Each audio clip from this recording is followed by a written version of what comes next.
Okay, welcome everybody to today's stream about two AI prompts that every advisor should try.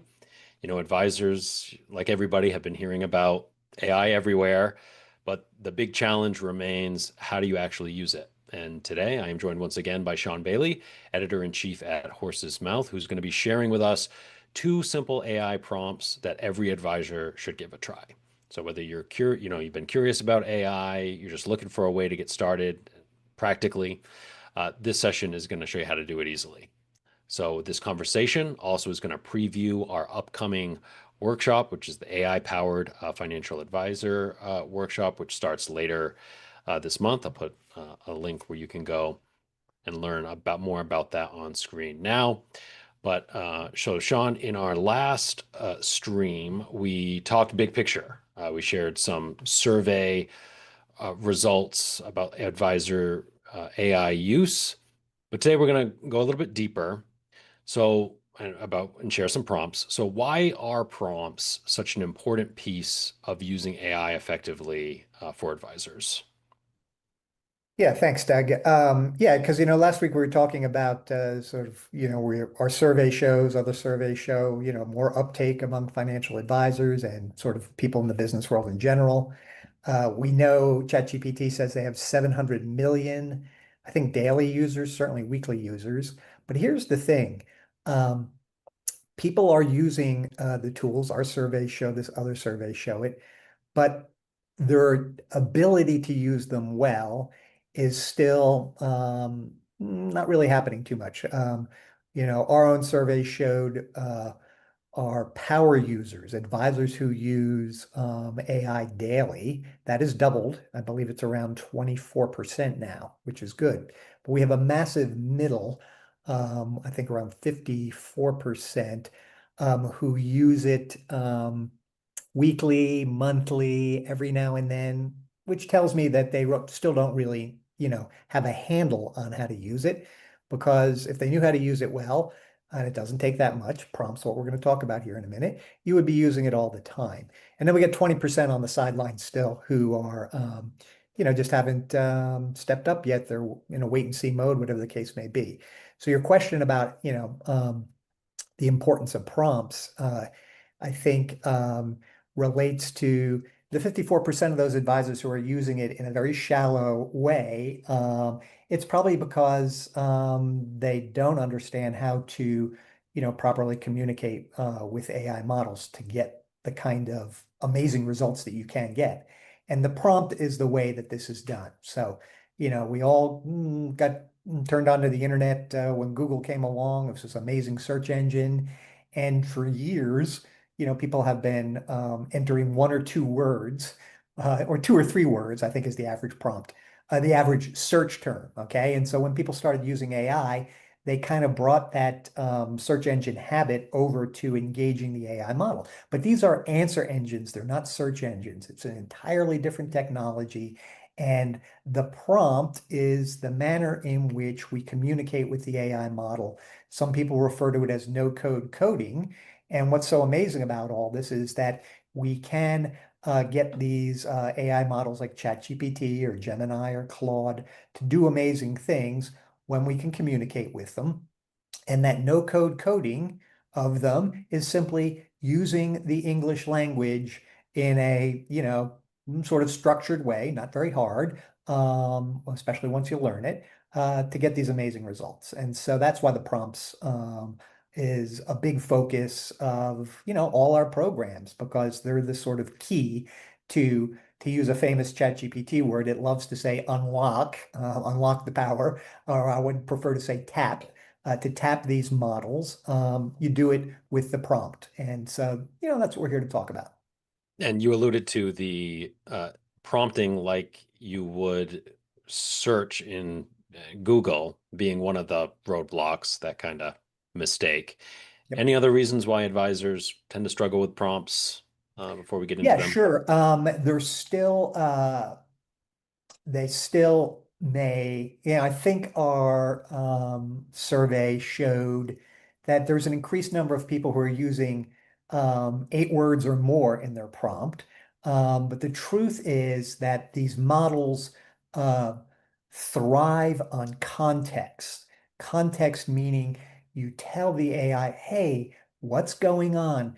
I use a sort of journalistic framework of, that's used to write a news story: who, what, when, where, why, and how. Okay. And so that to me is what context is. You're telling the AI model. We're going to talk about a couple different things here, but we'll just jump to the topic just to use as an example now, talking about your website. Your website is very important. And so in the context of prompting an AI model, you would be explaining that, you know, um, referrals is an important part of my business. I know that whenever a client refers me, any smart, prospect is, before they do anything, they're probably going to toggle over to the internet and search my website. Okay, so your website is super, super important. So in the context of going to write a prompt where you're going to get a critique of your website, which we're going to share here in a few minutes, you're going to want to say, not just, critique my website, but you're going to have a more robust 3 or 4 sentences, maybe even more, depending upon the depth of, the response you're looking for, and you're going to give it the context. I'm a financial advisor. I work with these types of people. Uh, uh, I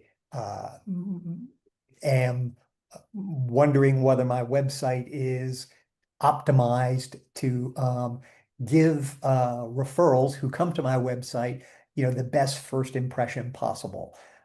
And so that is all leading up to then the task of then you're going to spend a sentence or two asking the AI model to critique your website so that you have solid insights about, frankly, fairly easy things to fix to make your website more sticky, more memorable, and to differentiate it in a way that a referee coming to the website would leave with a good impression of you, and then go to the next step in this referral process of contacting you and or scheduling a meeting with you, that sort of thing. All right, let's get into it. Let's get into these prompts. What's the first prompt you have All right, let me go ahead for and, us today? pull up my. All right, here we are. So, yeah. So I said we're talking about critiquing your website. Said why it's so important. And so here is prompt number one: critique your website, and it starts here. Now, the framework that we teach in our AI-powered financial advisor training program, and in our soon to be live in October, late October, our AI for Advisors Pro website, we teach a prompting framework called role task format, context, questions, and examples. Okay. And so this is a critique. This is a prompt for a critique. And you can see this is actually fairly long. And let me just kind of step everybody through it. We're going to use a friend of Horsesmouth's website, somebody down in Texas.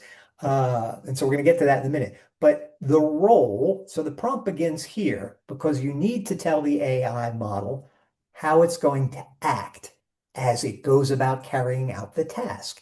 And so here, the role is you are a UX UI designer. That's a user experience, user interface designer. These are people who are experts in understanding how websites work and how people interact with them. Okay. So this is a compound role. One part, you're a UX UI designer. And the second part, you're a digital marketing strategist, right? Specializing in websites for financial advisors and wealth management professionals. So that's the role in this critique prompt. The task is going to be to conduct a comprehensive critique of my financial advisory website, insert URL, with the goal of improving client trust, lead conversion, and overall professionalism. Okay.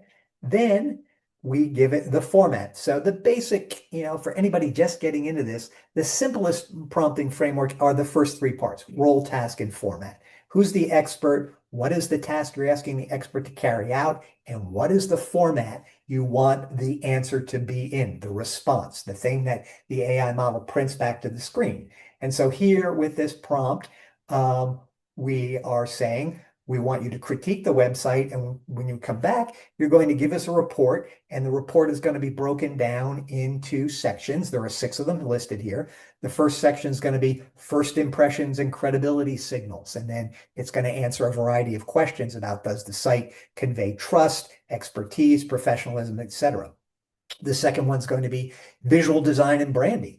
Is the aesthetic modern, clean, and appropriate for high net worth or retirement focused clients, right? And it goes on. It is going to do an analysis of the navigation and the user journey.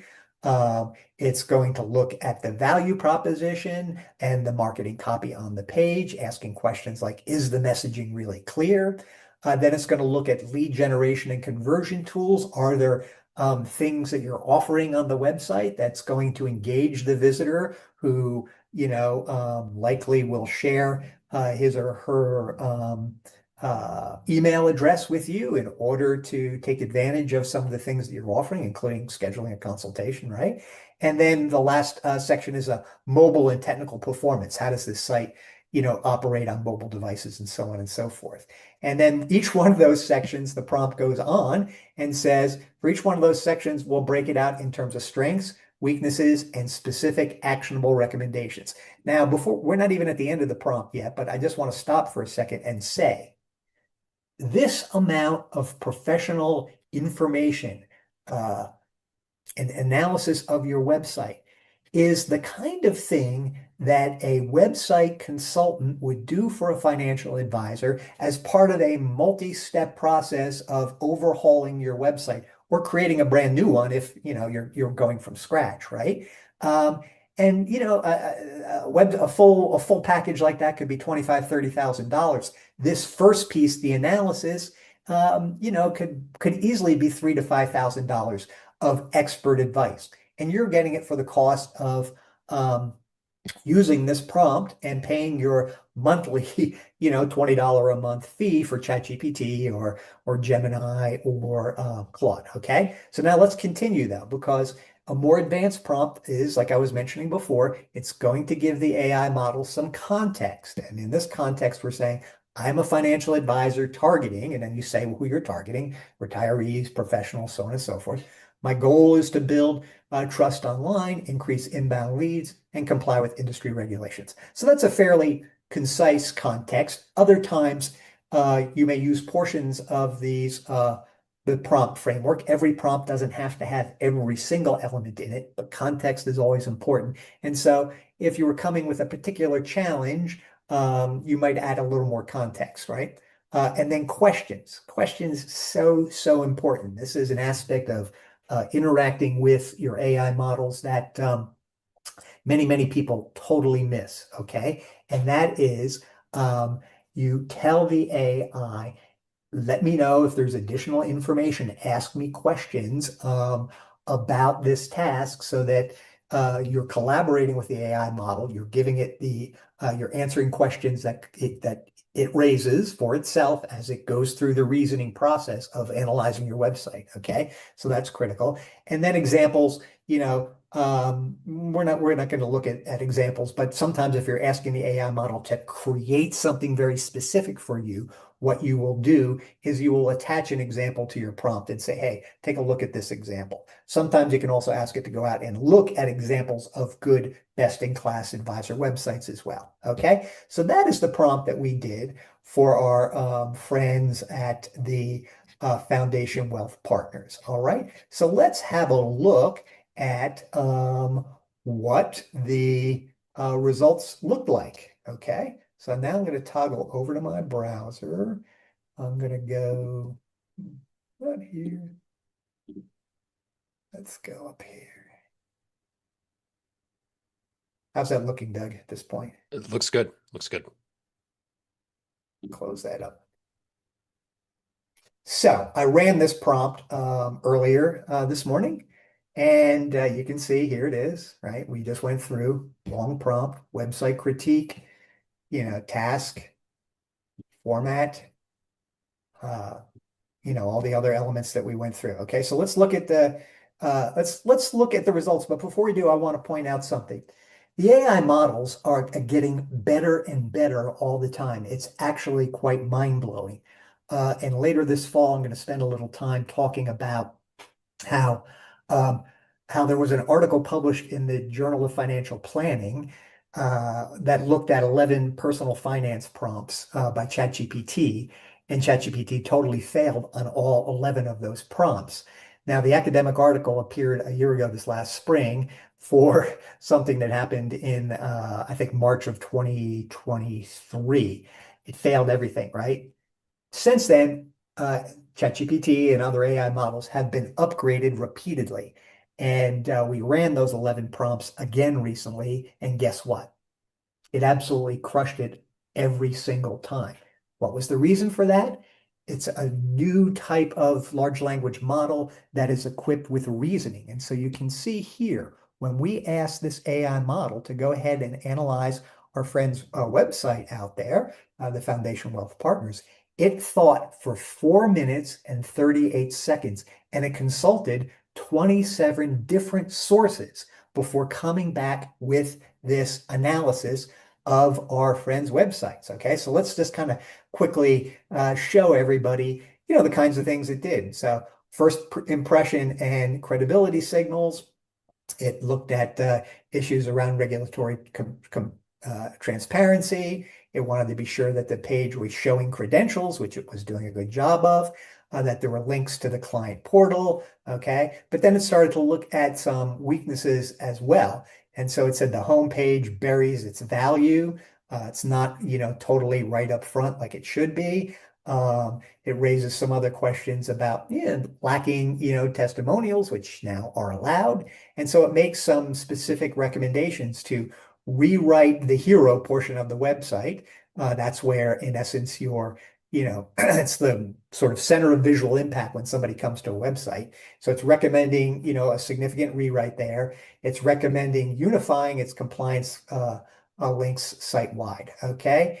And it says, hey, you want to, if you can, add a compliant testimonial. And it even says this must be uncompensated with required disclosures and oversight. Okay. And it's citing the SEC there.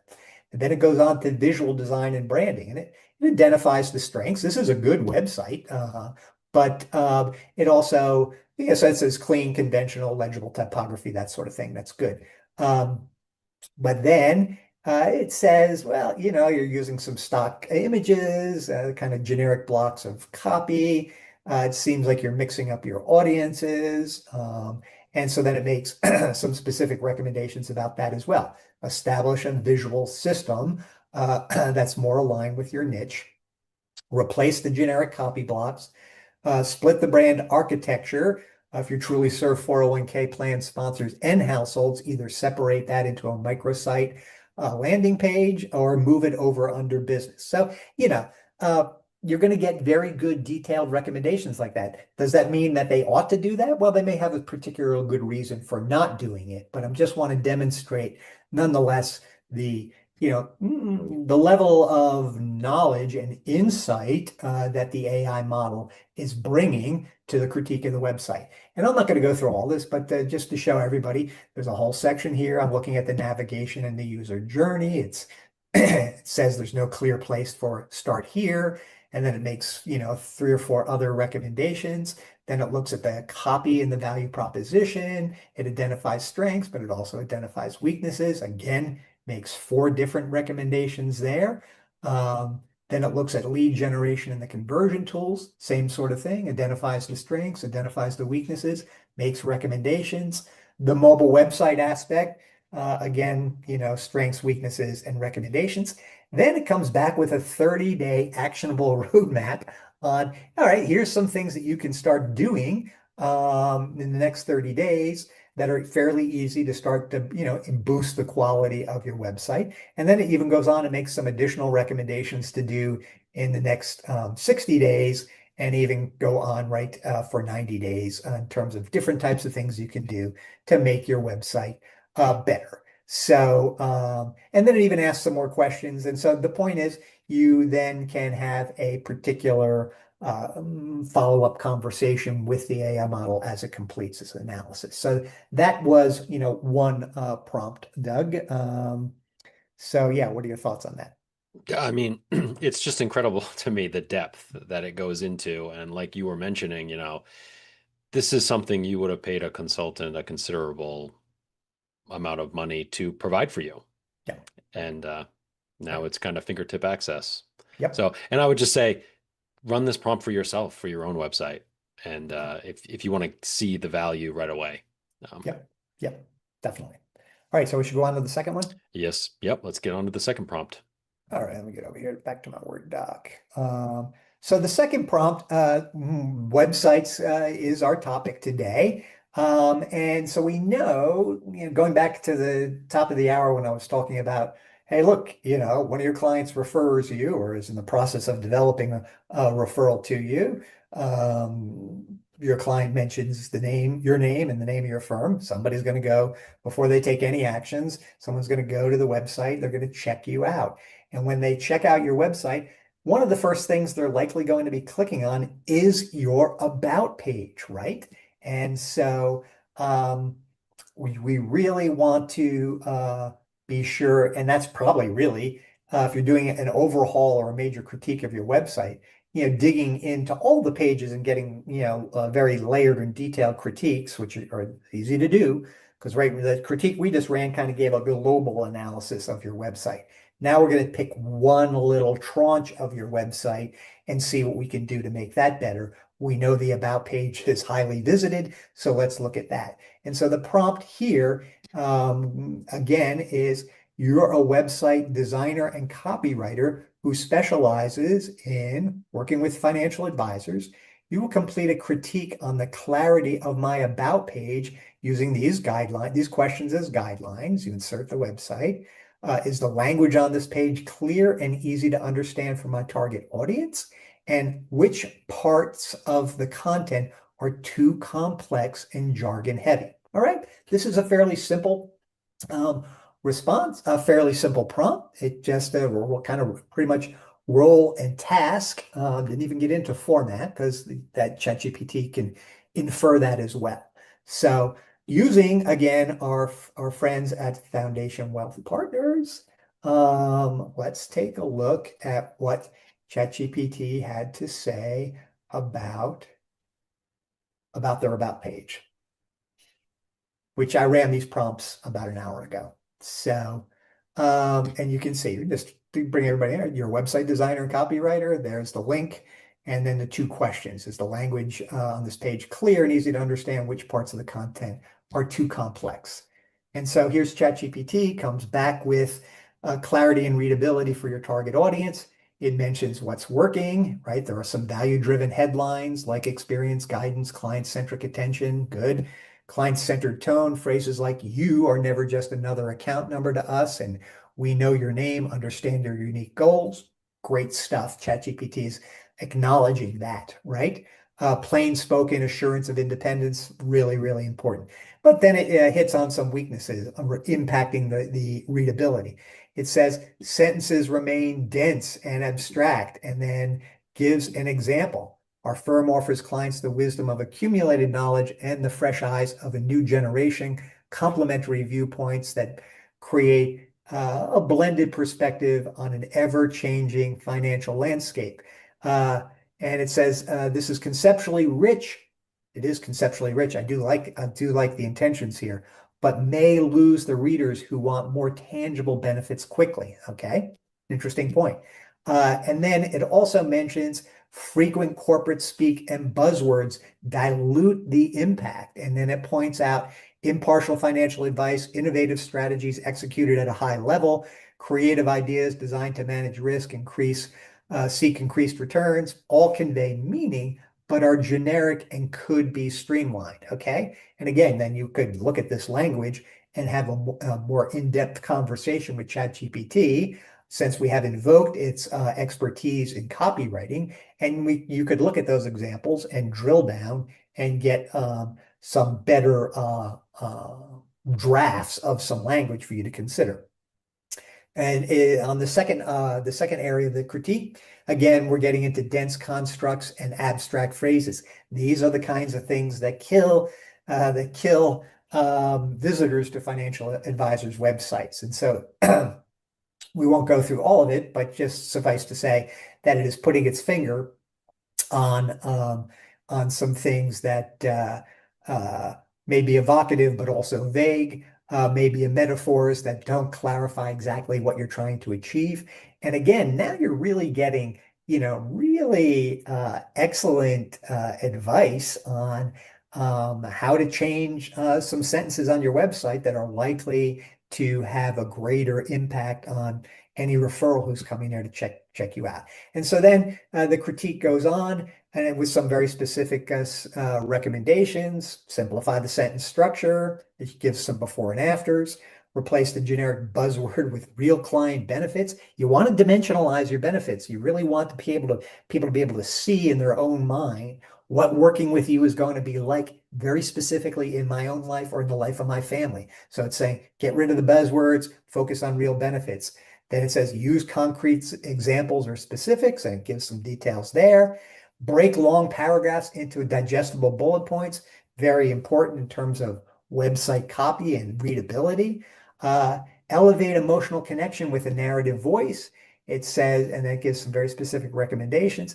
Then it summarizes it and pulls it all together into a table identifying the problem area, and the reader impact that that problem is likely causing, like causing the readers to lose focus, sound generic, distracting from your core message, visually overwhelming. Those are all the impacts of the problem areas. But then it has suggested fixes as well. And then it ends with some final thoughts about how to improve the about page there. So again, before ChatGPT arrived on the scene, that you would be paying an expert who would spend quite a long time analyzing your website, meeting with you, writing up a report of the recommendations. And that is, you know, highly valuable work that would take hours and weeks real in reality. And it's all been condensed into, a half-hour interaction with ChatGPT asking it to critique your website. So these are just some examples of why we are such big proponents of advisors really learning how to use and communicate with AI in an effective way. And that's what our AI-powered financial advisor program is all about. We're starting at September 18th.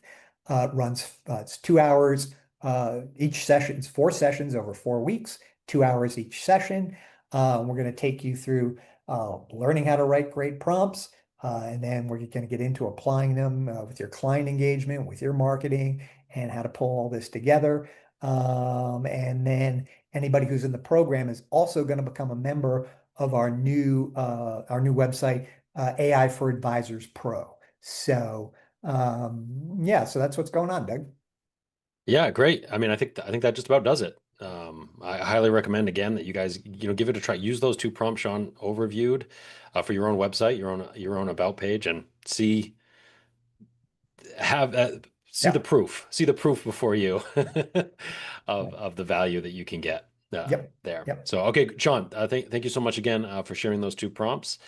We hope that people will check out horsesmouth.com/AI and potentially join us for the upcoming workshop September 18th.